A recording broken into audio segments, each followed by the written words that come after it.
Hi everybody, स्वागत है आप सभी का यूसीआई डिजिटल में। और विजय भव सीरीज में हम बात कर रहे थे प्रस्तावना भाग और अनुसूचियों से रिलेटेड क्वेश्चंस की, जिसमें हमने 3 पार्ट्स देख लिए थे। प्रस्तावना और अनुसूची से रिलेटेड सारे के सारे क्वेश्चंस या फिर बहुत सारे क्वेश्चंस हमने ऑलरेडी कवर कर लिए हैं। आज हम जो क्वेश्चंस करने वाले हैं वो ज़्यादातर रिलेटेड होंगे किससे? भाग से। तो आपने अगर पहले की 3 भाग नहीं देखे हैं, 3 पार्ट्स नहीं देखे हैं, तो वो जा करके ज़रूर देखें, क्योंकि बहुत इंपॉर्टेंट है आपका ये दोनों चैप्टर, चाहे वो प्रस्तावना हो चाहे वो अनुसूची हो। शुरू करेंगे आज के अपने लेक्चर को और देखेंगे भारतीय संविधान में कितने भाग हैं। तो यहाँ पर कुछ नहीं कहा गया है कि कितने भाग थे, पहले कितने थे, अभी कितने, सिंपल सा। और अगर हम ऑप्शन देखें तो यहाँ पर भी 25 जो है वो नहीं दिया गया है, इसलिए आंसर जो है सही क्या हो जाएगा? ए हो जाएगा। अब ये मैंने क्यों इतना कहा, क्योंकि प्रेजेंट टाइम में अगर कह दे वर्तमान में कितने भाग हैं, तो वर्तमान में 25 भाग हैं हमारे संविधान में। जब संविधान लागू हुआ था उस समय पर कितने भाग थे? 22 भाग थे। तो ये दोनों बातें आपको ध्यान रखनी है। क्वेश्चन अगर आए कि संविधान में कितने भाग हैं, जैसा क्वेश्चन आया है, और ऑप्शन में 25 ना दिया हो तो 22 आंसर सही होगा। अगर 22 और 25 दोनों दिया है तो 25 आंसर सही करिएगा। अगर क्वेश्चन में साफ साफ मेंशन हो कि जब संविधान लागू हुआ था उस समय भारत संविधान में कितने भाग थे, तो 22 थे। वर्तमान में संविधान में कितने भाग हैं, तो 25 हैं। ये बात आप बेहतर होगा कि अगर बहुत अच्छी तरीके से याद रखें। भारतीय संविधान में कितने अनुच्छेद थे? अनुच्छेद थे कहा गया है। अनुच्छेद थे की अगर हम बात करें तो टोटल 395 आर्टिकल्स थे, और अगर हम प्रेजेंट की बात करें तो 475 आर्टिकल्स या उससे ज़्यादा, 450 मान लो, 450 प्लस आर्टिकल्स अभी हो चुके हैं।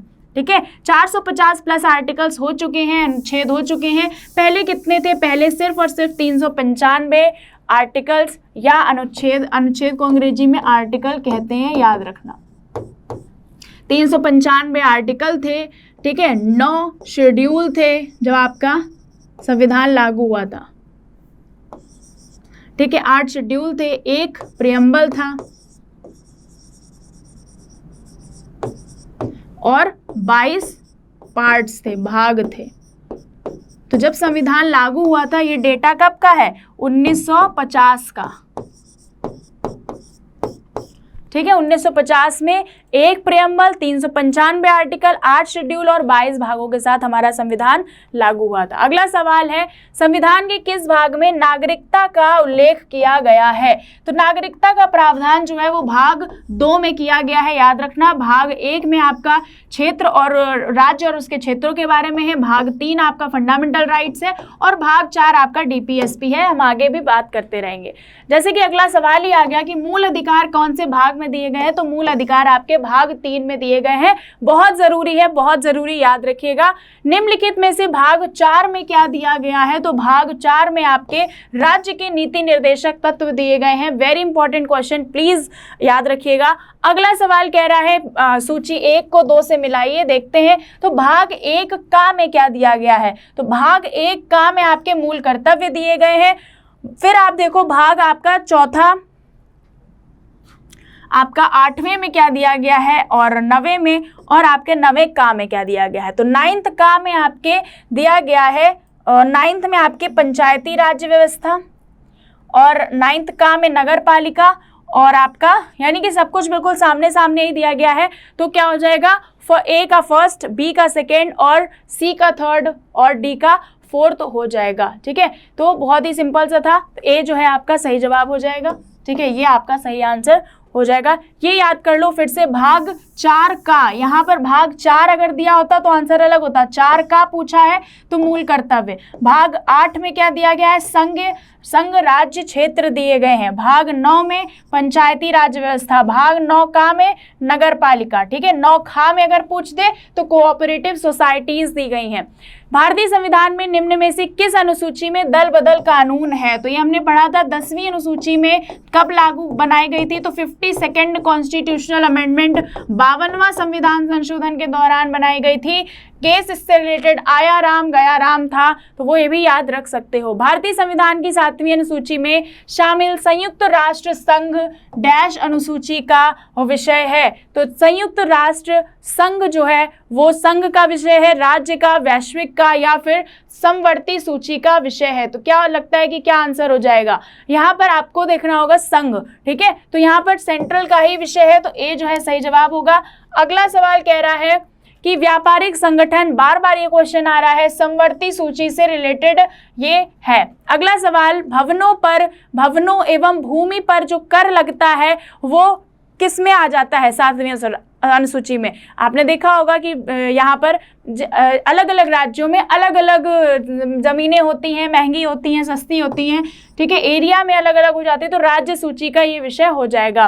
वन, फॉरेस्ट जो है मैंने बताया था 42nd अमेंडमेंट के तहत इसको राज्य सूची से निकाल करके समवर्ती सूची में डाल दिया गया था, याद रखना। अगला सवाल, विदेशी अधिकार क्षेत्र जो है किसका है? तो वो जाहिर सी बात है संघ का ही है। विदेश से जो है वो राज्य मतलब नहीं रखते हैं, सिर्फ और सिर्फ सेंटर मतलब रखता है। सट्टेबाजी और जुआ जो है वो किसके अंतर्गत आ जाता है? सट्टेबाजी और जुआ आपका राज्य और समवर्ती दोनों से रिलेटेड हो सकता है, लेकिन फिर भी एक बार आपको ध्यान रखना है, या फिर इसको रट लो कि मैंने ऐसा कोई बात कही थी या फिर आप छेड़ी थी, तो आपको सिर्फ और सिर्फ क्या याद रहना चाहिए कि ये जो है राज्य से रिलेटेड है, ये आपका समवर्ती सूची में नहीं आएगा, राज्य से रिलेटेड है। अगला सवाल, पशुओं में क्रूरता की रोकथाम, ये आपका राज्य सूची से रिलेटेड हो जाएगा, तो इसको बिल्कुल अच्छे से याद रखना। सॉरी, ये आपका समवर्ती सूची से हो जाएगा, क्योंकि आप देखते हो वाइल्ड लाइफ सेंचुरी एक्ट जो है वो सेंटर लेके आया, ठीक है, वाइल्ड लाइफ प्रोटेक्शन एक्ट, तो ये जो है सेंटर लेकर आया। बाकी स्टेट लेवल पर भी कई सारे जो है चीज़ें या इनिशिएटिव्स लिए जाते हैं, तो समवर्ती सूची जो है वो सही जवाब होगा, डी। अगला सवाल, संघ सूची और समवर्ती सूची के विषयों पर कानून बनाने की शक्ति जो है वो किसके पास है? तो कौन सी सूची? संघ सूची और समवर्ती सूची। संघ सूची और समवर्ती सूची लोकसभा, रक्षा मंत्रालय, प्रधानमंत्री, भारतीय प्रतिभूति विनिमय, भैया लोकसभा, ठीक है। यहाँ पर लोकसभा से मतलब क्या है? संसद। कौन बना सकता है? यहाँ पर संसद बना सकती है, तो संसद डायरेक्ट नहीं दिया, आपका लोकसभा दिया हुआ है, तो यहाँ पर आप लोकसभा ही याद रखें, ठीक है। उसके बाद अगला क्या कह रहा है क्वेश्चन? कह रहा है केंद्रीय खुफिया एवं जांच ब्यूरो, ये आपका किसका विषय है? तो ये आपका किसका विषय हो जाएगा? ये आपका समवर्ती सूची का विषय हो जाएगा, D will be your right answer. अगला सवाल सेम है, रिपीटेड। नेक्स्ट क्वेश्चन, भारतीय रिजर्व बैंक। रिजर्व बैंक जब आएगी बात बैंक से रिलेटेड, तो वो संघ का मामला हो जाएगा, किसका? सेंटर का। अगला सवाल, विकलांग और बेरोजगार को राहत, ये आप देखते हो यहाँ पर केंद्र भी आपका निकालते रहते हैं, जो भी आपके इनिशिएटिव्स हैं, स्कीम्स हैं, और आपका कौन काम करता रहता है? साथ में आपका सेंटर भी काम करता रहता है, तो ये किससे रिलेटेड हो जाएगा? आपका डी से रिलेटेड, यानी कि समवर्ती सूची का मामला हो जाएगा। शोधन, अक्षमता और दिवाला, अगर इससे हम देखें रिलेटेड, किससे रिलेटेड है? संघ से, राज्य से, वैश्विक से, या फिर समवर्ती सूची, तो क्या लगता है कि ये किससे संबंधित होगा? या फिर आपको ना क्या करना चाहिए, एक बार इससे रिलेटेड जितने भी लिस्ट है एक बार आप उनको ज़रूर पढ़ लें, देख लें, उससे क्या होगा, आपको एक बार पढ़ लेंगे ना तो याद रह जाएगा, ठीक। समवर्ती सूची अगेन आंसर हो जाएगा। फिर है सार्वजनिक स्वास्थ्य और स्वच्छता, अस्पताल और दवाखाने, तो यहाँ पर क्या पूछ दिया गया है? सार्वजनिक स्वास्थ्य, ठीक है। सार्वजनिक स्वास्थ्य की जब बात करी जाएगी तो जाहिर सी बात है राज्य, अलग अलग राज्य में अलग अलग व्यवस्थाएं हैं, तो आंसर क्या हो जाएगा? राज्य हो जाएगा, ठीक। तो राज्य जो है वो सही जवाब हो जाएगा। तो ये है आपके पूरे पार्ट 4 पार्ट्स में हमने क्वेश्चंस कंप्लीट कर लिए हैं। कौन कौन से 3 चैप्टर्स के, कौन कौन से चैप्टर्स हमने लिए थे? पार्ट लिया था, संविधान के भाग, अनुसूची और प्रस्तावना, सारे के सारे जो हैं वो आपके 4 पार्ट्स में कंप्लीट हो जाते हैं। तो इन चारों पार्ट्स को आप देख लीजिएगा 1 सिटिंग में और 2 सिटिंग्स में, सारी चीज़ें आपकी क्लियर हो जाएंगी। मिलेंगे अपने नेक्स्ट एपिसोड में। Thank you so much.